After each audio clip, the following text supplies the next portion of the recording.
Good morning. Good morning. Welcome to another Monday Mindset.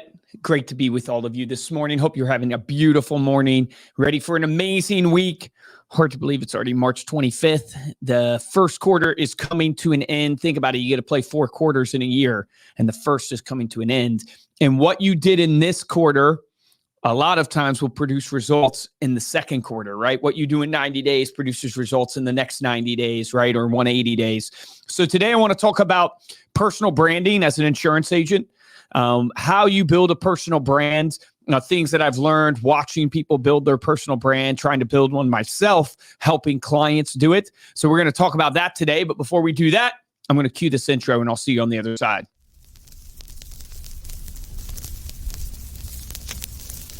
There are no bad businesses. There are just those people who don't know enough to see the opportunities in the work they're in.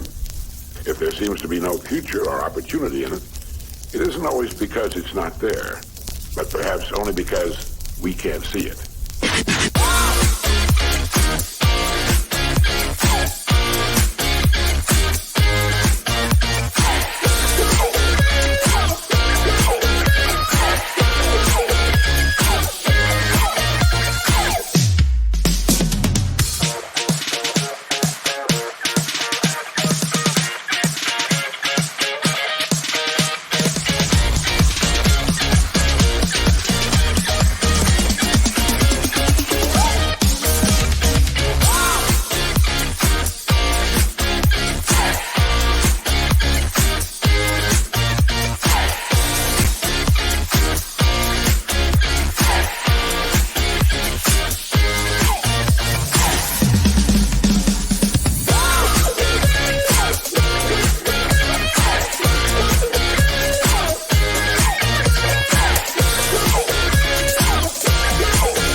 Good morning. Good morning, everybody. Good morning, Grace.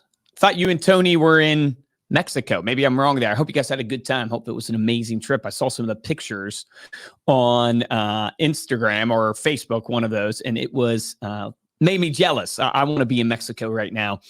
So I hope you had a good time. Melissa, good morning. Good morning, Lily. Those who are Facebook users, I can't really see who you are, but good morning. Allow StreamYard to see your comments by going to facebook.com/StreamYard, and then we'll be able to see your comments. But I want to talk to you guys about building a personal brand. And we've seen this huge shift over the last decade, really, in marketing. So you were, as a company, always building your company's brand. And then with the rise of social media platforms, it caused the rise of influencers. And naturally, people buy from people they know, like, and trust. And if you could build influence on a platform, people were way more likely to purchase from you as a person than as a brand. And we see this with engagement on social media. We see this with engagement with email campaigns. Like, give you guys an idea, like our email marketing campaigns, the majority of them come from me. So as an actual person, because we find that people not only read emails way more frequently when it comes from an actual person and not a brand. And then 2, we find that our engagement rates and our click-through rates are so much higher when it comes from a person than a brand. So you need to build a personal brand. Here's always what I tell people opening up when it comes to branding is, like, you have a brand, whether you think so or not. The question is, do you control the brand? So really, we're not talking about building a personal brand from the perspective of you don't have one. We're talking about building a personal brand from the perspective of you should control the brand that you have. What is your brand? You're going to hear a myriad of different people say things about brand and what it actually means. What I would challenge you to do is, your brand is who consumers say you are when you're not there. That's your ultimate brand, because the end game is to get more consumers. The end game is to keep consumers. Who do your consumers say you are when you're not around? Meaning, when they're introducing you to a friend, when they're talking about you, who do they believe you to be, and who do they believe your company to be? Because that's your brand. That's the brand that you've built. And, people, I had a guy named Dan Allison on my podcast years ago, referral expert, big in the financial services world, incredible guy. You guys should check out that episode on Stay Paid. And one of the things he shared that really stuck with me all these years was people will hire consultants at tens of thousands of dollars a month, if not more. Like you go hire a McKinsey consultant, it's going to cost you six figures a lot of times. They'll hire these consultants to come in, do a bunch of research, look at everything going on and give them an opinion and then leave. And he said, so often we as companies are so more likely to go hire a consultant, go hire a coach before we do one of the most fundamental things that every business should do, which is go and ask your actual client for their opinion. And I thought that was so powerful, meaning you don't have to go hire a consultant right away. Go hire the best consultant, which is the consumer that's actually used you. Ask them questions like, hey, why do you love working with me? Hey, when you think about, Reminder Media, when you think about Luke Acree, what do you think of? What comes to mind? And hear how they describe you. What language do they use? Because maybe there's something you can grab a hold of there to craft really what my first point to talk to you about building a personal brand, which is your unique value proposition. What's your UVP, as they call it, your unique value proposition that you bring to the marketplace that you want people to know about you. So every time they think of you, they also think of that unique value prop, or vice versa. I always say you want to become industry synonymous. When people think insurance, they should think you. Deeper than just insurance, really a specific type of insurance, right? Medicare insurance or property casualty, whatever it is that you're doing. But what an incredible action item for all of you is to go call 10 of your past clients and ask them, hey, can I ask you just a few questions? I'm doing something for my company to really help me grow and scale this year. When I say my company's name, what comes to mind? What do you think of? When you think of Luke Acree Insurance, what do you think of? And write down what they say. Go ask 10 clients that. Not only that, ask them, hey, what's the main reason why you like and enjoy working with me? What's the thing that really stands out to you the most about my company and why you choose to work with us? What do you love the most about our services? And then if you want to not waste the time, then ask them, hey, what's the thing you dislike the most? And I know it's hard to be honest with the actual person on the phone, but feedback's a gift. So anytime I get feedback, it's amazing. What do you dislike the most? What's the most inconvenient? What's the most painful? What's the thing that's the most confusing? Go and audit yourself by calling 10 of your past clients and ask them what they think. And if you want to take it to professional level, go ask some prospects. Hey, what attracted you to my company? When you saw my company, what did you think of? Why did you think it was worth reaching out or even talking to me? And have them answer those questions. So valuable for you to do the first bullet point of creating a personal brand, which is what is your unique value prop? What is your reasoning of getting into the business besides the basic reason for all of us is we want to make money, we want to be successful, and this is a vehicle to help us be successful. What do you think you bring to the table? Is it your expertise, experience? Is it your passion? Is it because you went through a horror story with your insurance and now you don't want anybody else to feel that?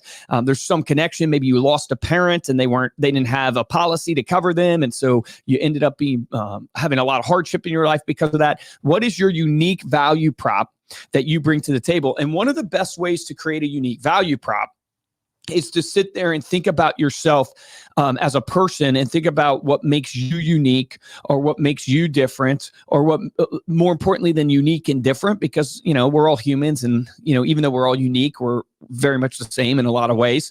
What are you passionate about? And it's okay to be passionate about success.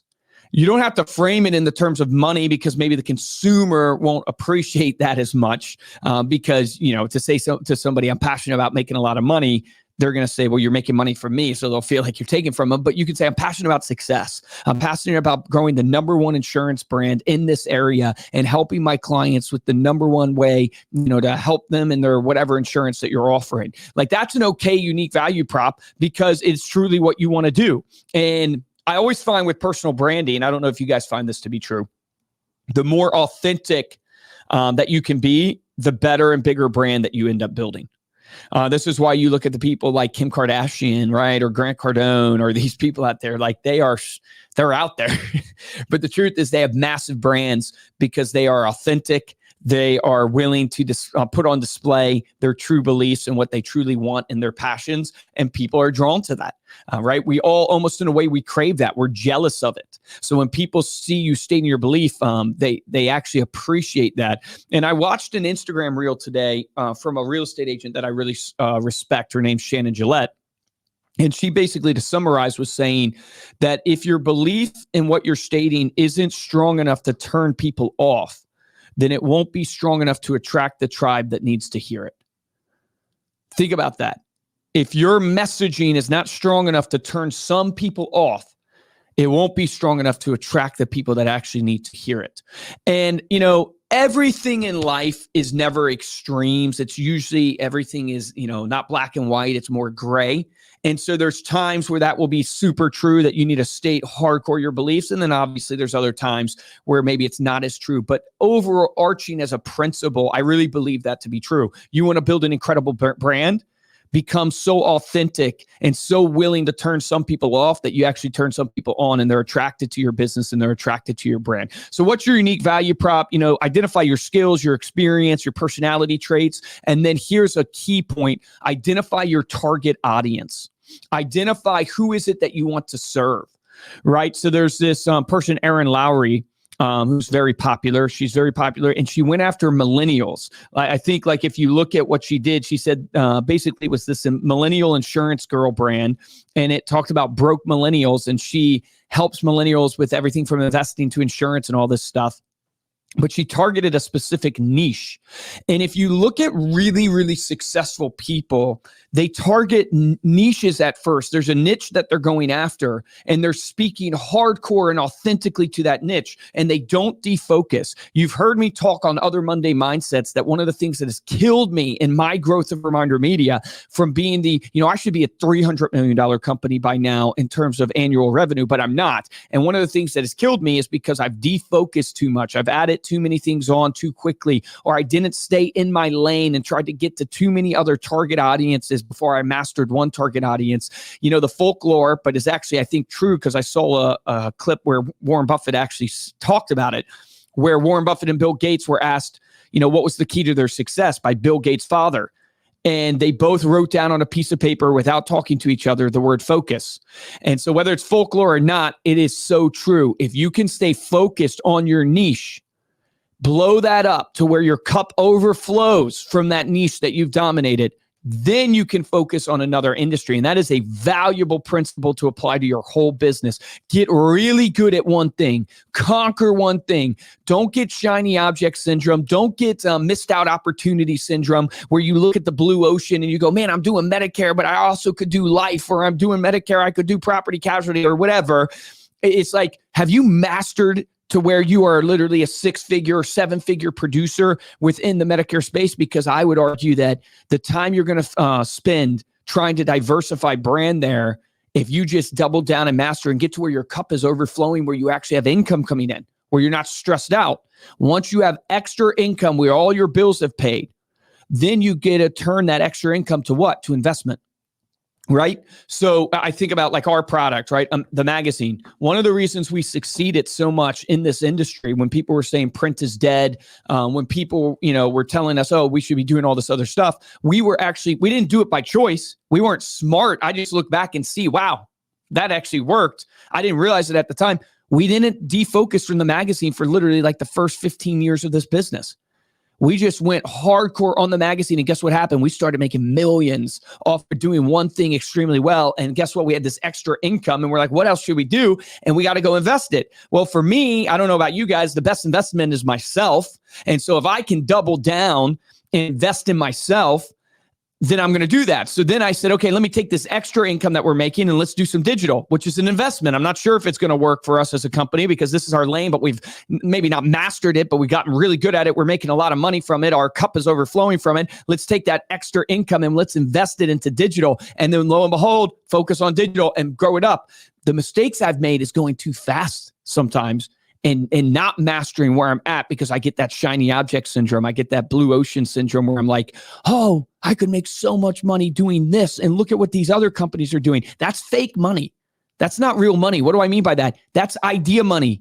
Real money is execution when it's in your bank account. And execution is the hard part. Execution is really the blocker between you and the idea and the actual money. And that's where most people fail. So all this rant to basically tell you, hey, figure out your unique value proposition based upon your passions, your personality traits, those things, your skill set, your experience. And then look at your target audience and go, for my unique value prop, who do I want to focus on? Who do I want to go after and double down there and just master it to where you've paid all your bills, you're making money, and you have excess income to then go diversify and then figure out how you do life insurance. Then figure out how you do another angle, right?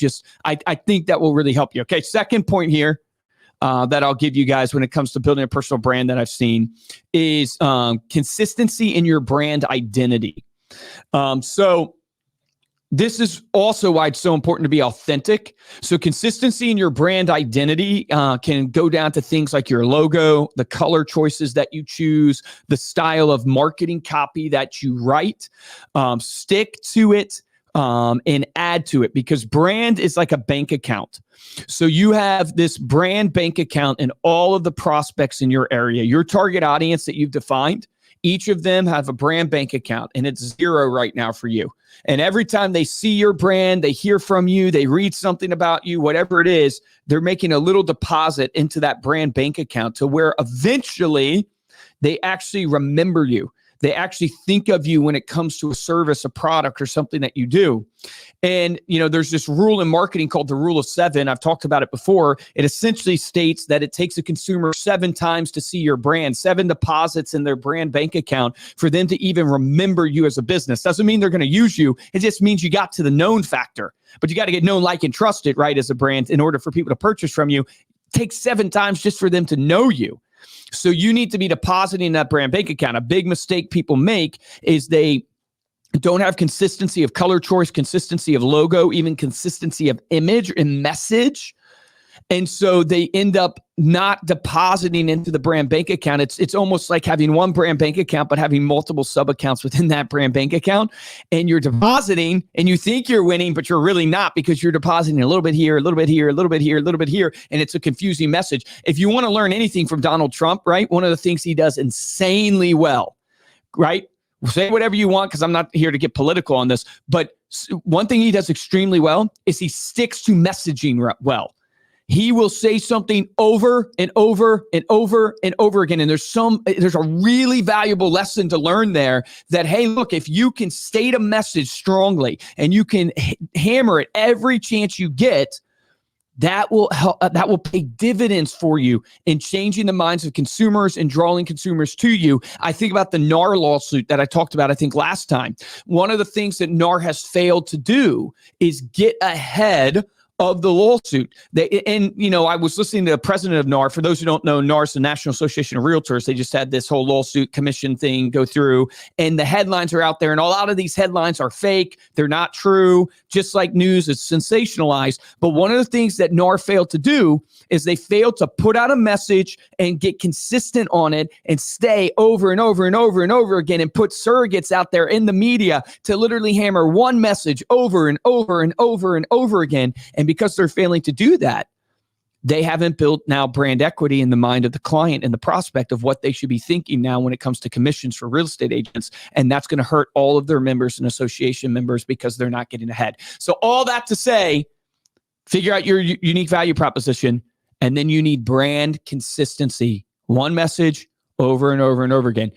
Learn from my mistake. Again, messaging is so hard. And what happens to people is, like, referral and repeat business was our messaging for, first 15 years or whatever, and just hammering that. But like anybody, you start going, oh, everybody knows about referral and repeat business. Everybody knows about what you're talking about keeping in touch, Luke. It's about keeping in touch, because if you want referrals, you got to stay top of mind, so you got to keep in touch. That's too simplistic. Everybody knows that. That is a lie.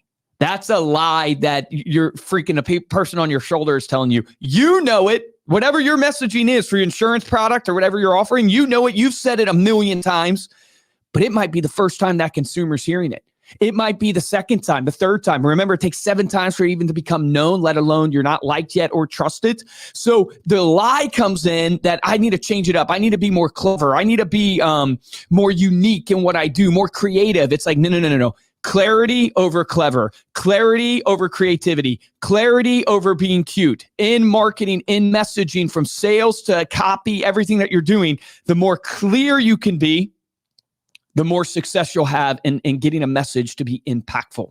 This is why the best speakers can iterate really on like one idea. If you watch How to Do a Great TED Talk, they talk about really it's one big idea that you're trying to form in the mind of the client. And they actually map through, I wish I could give credit to the YouTube video. There's a YouTube video out there about giving great TED Talks, and they map out how an idea takes formation in the mind of a person.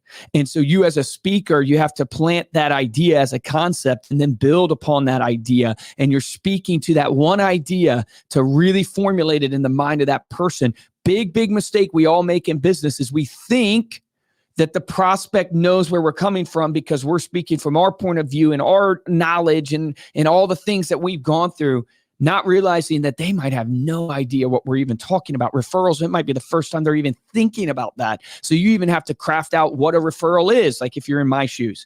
So anyways, brand consistency. All right, last point for you. Well, 2 more points, but I see we're already getting to 10:21. Hope this is good so far. I haven't been looking at the comments. I need to look at the comments.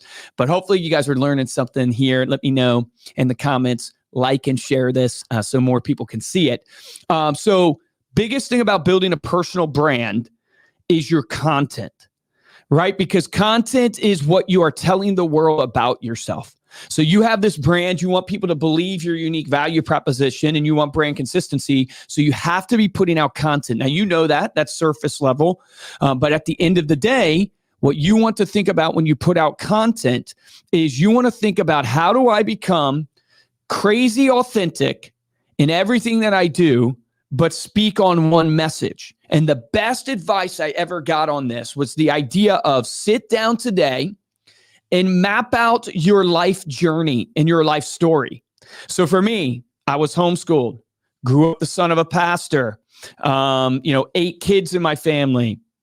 It can be simple things. Started playing guitar when I was 11 years old, or guitar and trumpet when I was 11 years old, or I could go deeper. Started playing trumpet actually when I was like 11 years old, then went to a Christian camp and saw a kid playing guitar and realized people thought, that kid was a lot cooler than a trumpet player, as naive as that is and vain as that is. So I went home and learned guitar. Write down your life journey.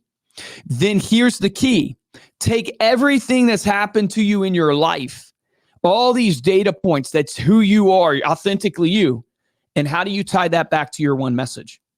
How do you tie that back to your one message when it comes to, Medicare that you're selling or property casualty that you're selling to a specific niche? That is incredible content that here you go. Here's everything that's happened to me in my life. Here's my life story, all the big things. How do I take those things and then share them through the lens of how it ties back to what's going on today with my insurance practice? And that's some great content for you. Then even better, when you have it all mapped out, look at the headlines trending on the news. Look at what people are talking about on social, and then take your life versus what's trending and then share a story from your life that kind of aligns to what's trending today, then tie it into your business and into your messaging. See, that's the key. So like it can be something simple. It can be where I'm talking about, hey, I was homeschooled. I grew up homeschooled in a family of 8 kids. And, it's funny, growing up in a family of 8 kids that's homeschooled, prom was really interesting, taking my sister to prom. No, I'm just kidding. I did not take my sister to prom. We didn't even have a prom. But here's what I'll tell you what I learned. The number one thing my mom taught me is that life's about relationships. And as I've gone through life, I've realized how much that is so true. And as I built my own company, Reminder Media, that's the principle I built it on, is that, hey, the currency of life is relationships. The currency of business is relationships. If you want more business ultimately comes from people referring you. It comes from people doing repeat business with you, and ultimately knowing and liking and trusting you. And that, when you boil it down, is relationships. It's all about relationships. And that's really why I started Reminder Media and what I'm trying to do here. See how I can take a story about me and my life and my journey and just there on the fly, just try to tie it into actually my business and what I'm doing today. And it's interesting to people because it's true. I grew up in a family of 8 kids. I was homeschooled. They learn more about me in this. And because they learn more about me, guess what? They know me. They can build rapport with me. And if you want to know how you become likable, it's by commonality. Usually it's by rapport building. And that comes through commonality of different likes and interests. And then now it leads to trust. Now what you want to do is go, okay, I'm putting out content that's authentically me, that I'm pointing to a clear message, and now I got to get people to trust me. I did a whole Monday mindset on building trust, but I'll give you one tip when it comes to your unique brand that you want to, I would say, execute on when it comes to content, and that is getting other people that are in positions of authority to speak on your behalf. If you want to have a hack to building trust as fast as possible, get other people who have influence to speak on your behalf. A perfect way to do this is if you're in insurance, which all of you pretty much are, sit down and write, who are the other business leaders out there in my community that I could partner up with, that I could do content with, that I could get to speak on my behalf. Maybe it's a real estate agent that has my brother, right? He's in Lynchburg, Virginia. So if you're an agent in Lynchburg, Virginia, and you partner up with him, he has 750 people in his sphere that he constantly drips on. He has 4,000 homes that he farms to constantly to be their real estate agent of choice. Not only that, he's sitting on different board things there in the community and doing different things with charity in the community. If you can get my brother, Steven, to speak highly about you from a content perspective, his influence then spreads, or his influence on you spreads to his people that already know, like, and trust him, and you gain that ultimate trust and that brand equity built up so much faster. So if you can get people to speak about you and to do content with you, you can build credibility and trust. Why do I know this to be true? When I did the podcast, right, nobody was on our podcast, but eventually we started to get people that had some notoriety. One person in particular. So I was interviewing all my friends and just different people, and I wasn't super connected at that time. And I remember interviewing a guy named Andy Dane Carter, who I met at a conference where I spoke on a panel. And Andy had I think 100,000 followers at that time or whatever it was. And Andy came on our podcast, gave us a chance, even though he probably shouldn't have because we didn't have any listeners, but gave us a chance. And guess what? He ended up putting it on his YouTube channel. And I used that to go get other big name guests because they had known about Andy, but they didn't know about Luke Acree. They had heard about Andy, but they had never heard about Stay Paid. And I used his influence to build my brand so I could go get other people, and then it snowballed right from there. That's one of the greatest things about a podcast is it's a relationship builder and a brand builder for you. People see you with other figures, and they naturally just put that association that, oh, that's who Luke rolls with, that's who Luke is, and it adds to your personal brand. So if you want to build trust, that is one way you can hack and get very quick trust in the minds of consumers is to go to reputable people that are proven, that already have influence, and get them to do content with you, get them to say things about you. It's a very powerful way. All right, so it's 10:28. That is your Monday mindset of helping you build a unique value proposition. Hope it helped you today. Appreciate you guys. Get out there and win for your clients, for your friends, for your family. Let's make it happen this week. Let's have a good one. See ya.